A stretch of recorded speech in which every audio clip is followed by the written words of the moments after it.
Hello guys. So I have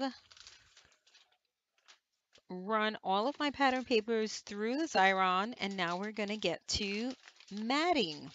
So all of that work that we did to get our papers selected just totally pays off right now because if you have this particular machine, all you have to do right now is just pull and stick, and I love that. So hopefully I'll get my order right this time. All right, so let's slip that in there.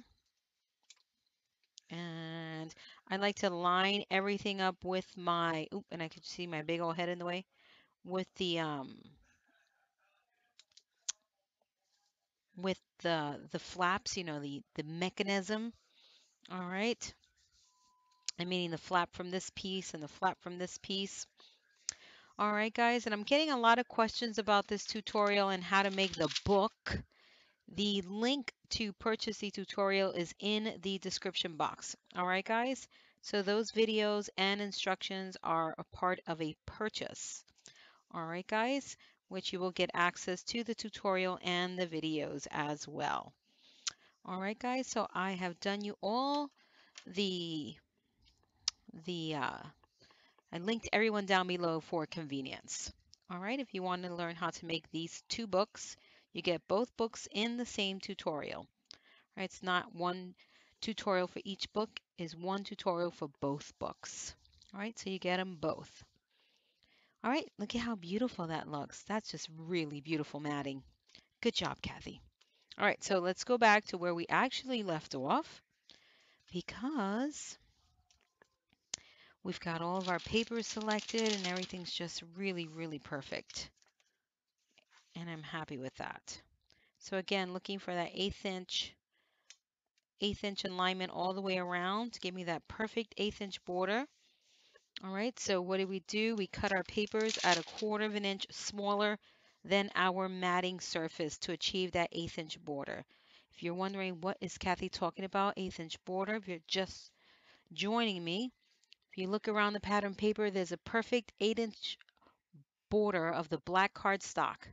All right, that's framing the pattern paper, which is called matting. All right. Matting is covering a surface with pattern paper, at least in the scrapbooking world, okay? Any other world, don't know what that means. But in the scrapbooking world, matting means this right here, exactly what we're doing. Covering a surface with paper or a picture. The mat would be the picture. Excuse me, the black would be the mat if you are resting the picture onto it. All right.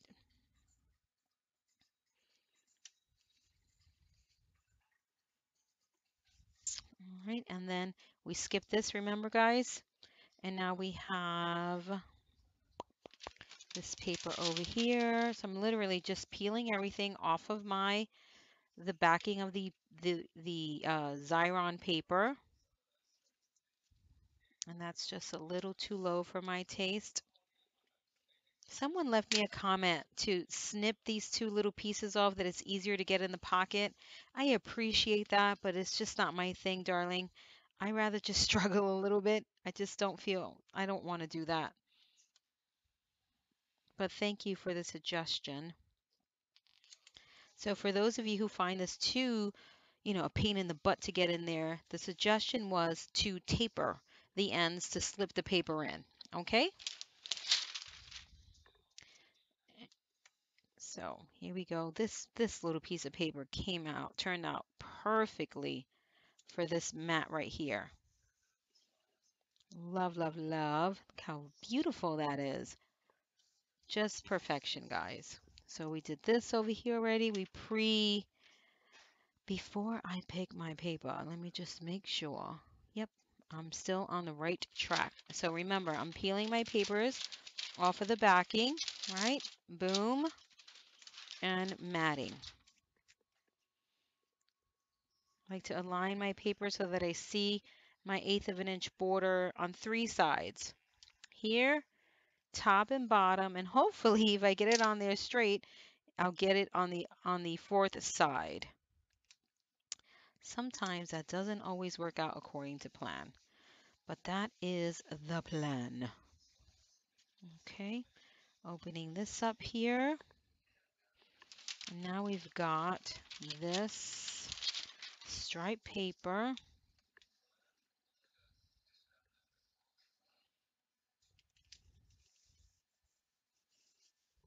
And now this paper over here.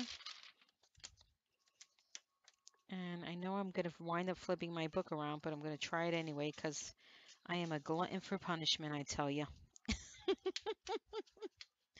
And I know so many of you are just like me. All right, that worked out. Apparently, I need to say I'm a glutton for punishment for me to get it in there right away. Okay.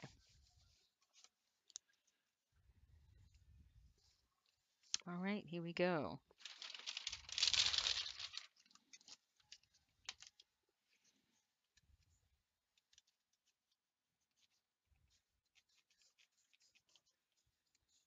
I feel like I cut this one too long.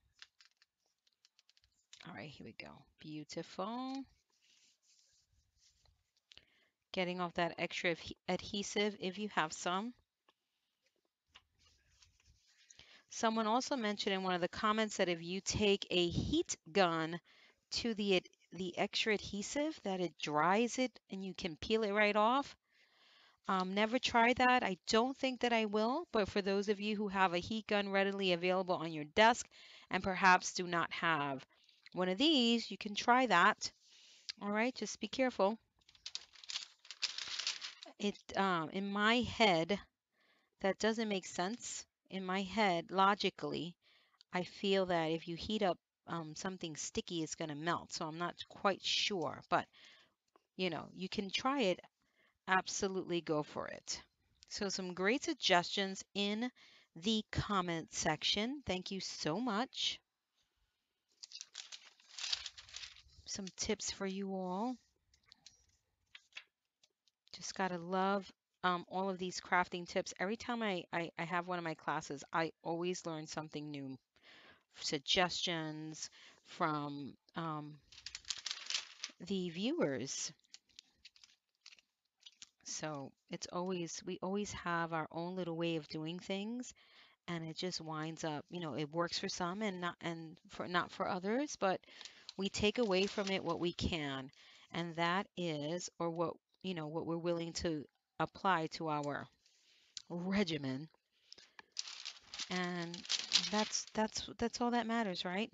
Somehow I forgot to ink this here. Let's get that done. We cannot let that slide.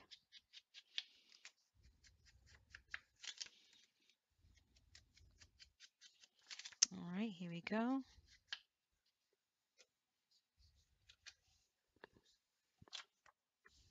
And flipping my book in all sorts of directions.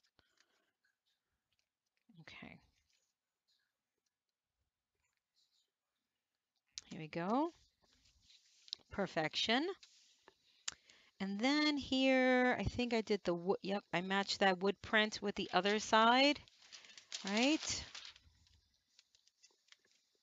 That how pretty. Which, by the way, guys, my pictures are not due until I believe it's January 10th was the last update I checked. So there will be no more videos after this. If you're watching this video today, check your date. And if it is past, before January 10th, so there's no more videos after, you know, yeah, no more videos until I get my photos to actually complete the books. All right, guys? So if you're wondering, there's a little update for you all. Little bit of an update. Okay, remember here, we did the apples. Again, trying to achieve that perfect 1/8 of an inch border all the way around. And we're just about done with this, my friends.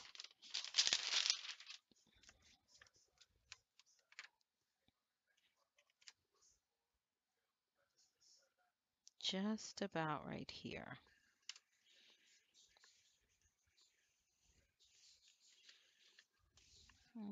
Alrighty, and in here, what do we do? Let's see. We've got, it was the same paper front and back. I'm trying to figure out, and then what do we got? Oh, and then we got our envelope. Okay, so down here, I'm going to go with the dot. So here I'm going to put the check. Oh yeah, check. It was the check. All right. It's coming back to me.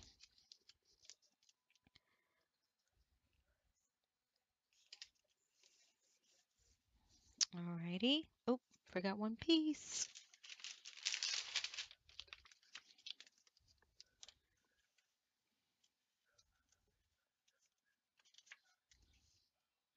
Open that pocket up a little bit. There we go. All right, that's looking pretty. So pretty, this paper. I have to say, this paper kind of confuses me. Like right here, I feel like I'm making a school book. But then when I flip over this way, then everything, I realize this is a recipe paper collection. So this particular paper can go either way, which is pretty interesting. So opening up my pocket, which I haven't done, and I've just been torturing myself. This is something I do, especially when I'm doing my hidden hinge binding. I don't know why it just came to me now. I kind of open up the pocket uh, of the page when I'm trying to stick my hidden hinge binding in. See how easy that happened? That worked out. But, sometimes I'm just going through the motions and I don't think about certain things until it's happening. This one, too far out. Please, please come off. Thank you. That was way too easy.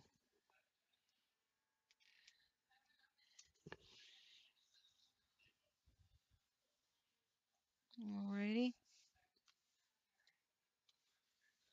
Okay. And then here, really pretty envelope we got going on here.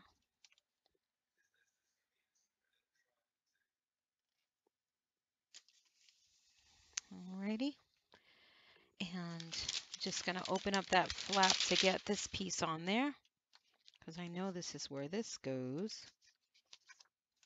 Am I totally fibbing? Nope, I'm not fibbing. How can I forget this? Nobody look. All right. I don't know. I'm getting too lucky here without having to use undo. All right, here we go. I always try to pull it off. If I feel tearing happening, then I go for the undo. Don't follow my lead on that though, guys. Go for the undo, because sometimes I don't get lucky and I wind up hating life.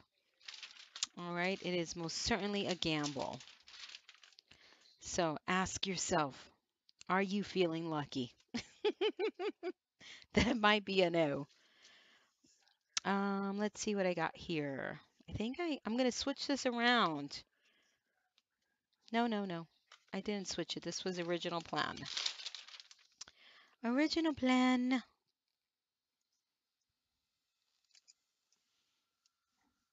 So pretty. Now in here was the check.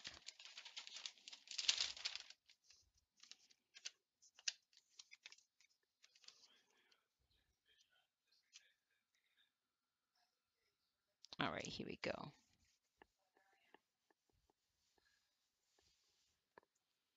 And I believe I did both the strawberries on the outside. Yes, I did.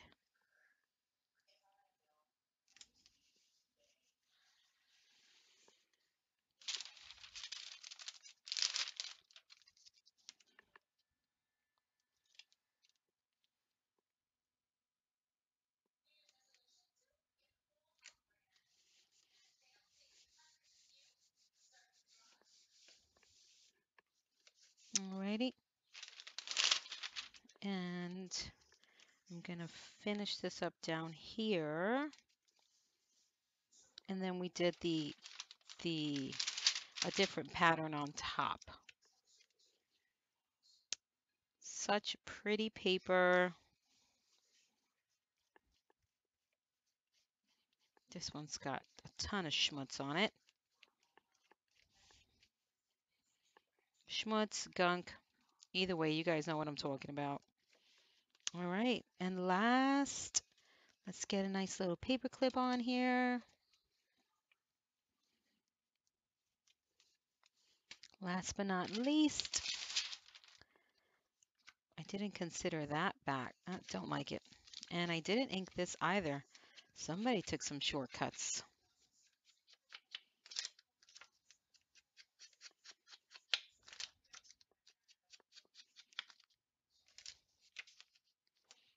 All right, guys, so next up we'll be decorating the album cover and then getting some recipe cards printed out. And again, as soon as I get them, I just haven't had a chance to search. I will be sure to link you all below in the description box for the recipe cards, and it will not be in this one. Oh, I forgot this. See, look, I got a little too happy here. Let me finish that up with you all. So it'll probably be in the next episode where I find the recipe cards. Okay, so let me just get through this very quickly, and we will officially be finished matting. All right, which I'm loving. I was thinking about this album in terms of recipe cards, etc., etc. Not necessarily a recipe book for housing just recipes. I was thinking of recipes slash memories. I know you guys, those of you who have them, I shouldn't generalize, who have photos with your kids cooking, all right, or your grandkids or your nieces and nephews. I say nieces and nephew because I cook with my nephew Noah quite often. So, and I have pictures, so I have to dig those out, and one of the things he loves to make with me is mac and cheese. And he has actually made it with me. He grates the cheese, all that good stuff. So how cute would it be to put the mac and cheese recipe in here along with the photos of that memory? So that's where I'm thinking along these lines. I mean, if you want to make it straight up, a recipe book, that's your prerogative. You can absolutely do that, but it would be super cool. All right. So my Xyron 1200, I have to refill my tape in there and I haven't done it, but I just want to show you that those of you who bought this machine, please, it works absolutely perfect for this as well. So I encourage you guys, I'm matting inside the pocket here. So, if you have this machine, please do not think that you have to run out and get the bigger one, because please, please, please, you do not. All right. So think about that. And I want you to see what I've done here. I've layered the red and this one, all right? So the adhesive is on this piece is only going to go from here to here, and that's all I need because I'm sticking it inside the pocket. All right, so if you have a situation like this and you want to fit them all in at one time, think about the placement and where the adhesive goes, and you'll be able to save on your adhesive, okay? I mean, it doesn't always work out. I don't want you guys overthinking it, but here I saw the opportunity and I took it, right? And I'll show you exactly what I mean. So the Xyron I used just now was the Creative Station, which is the 5-inch and 9-inch capacity. You can use both the 9-inch tape and the 5-inch tape. This one is one of their newer models. All right, the 1200 that I used previously, that's the 1200 is a 12-inch capacity of adhesive from end to end. So layering your papers on your Xyron to maximize your adhesive. All right. So let me just do a little quick cleanup.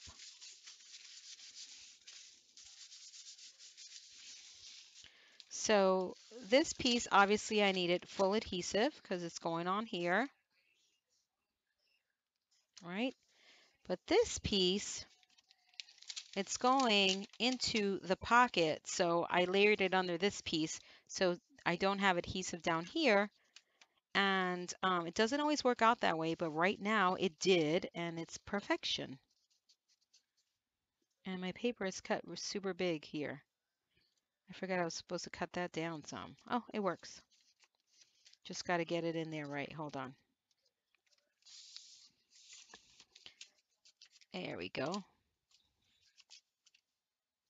Just had to make it over that flap. And then lining it up with the flaps on top just to get perfect alignment, right? And so the whole point of that was I was able to get all those 3 pieces on this one area and not have to waste adhesive. So just a little tip. Alrighty. And hopefully you find that helpful. Right, I certainly did. One of the ladies in my class uh, told me about that. So thank you, darling. I always say I am only an expert on my projects, but crafting, not an expert. There's so many of you who have so many amazing ideas and do things in amazing ways. So thank you very much to all of you who give me a shout out with my projects and help me out with your tips and tricks. So hopefully I had a few tips and tricks here for you all, and hopefully you can implement those into your crafty little lives. I will be back with finishing up the cover, and hopefully pretty soon I'll get those pictures in and we'll finish both of these albums right here. All right, guys. So I'll be back with another video.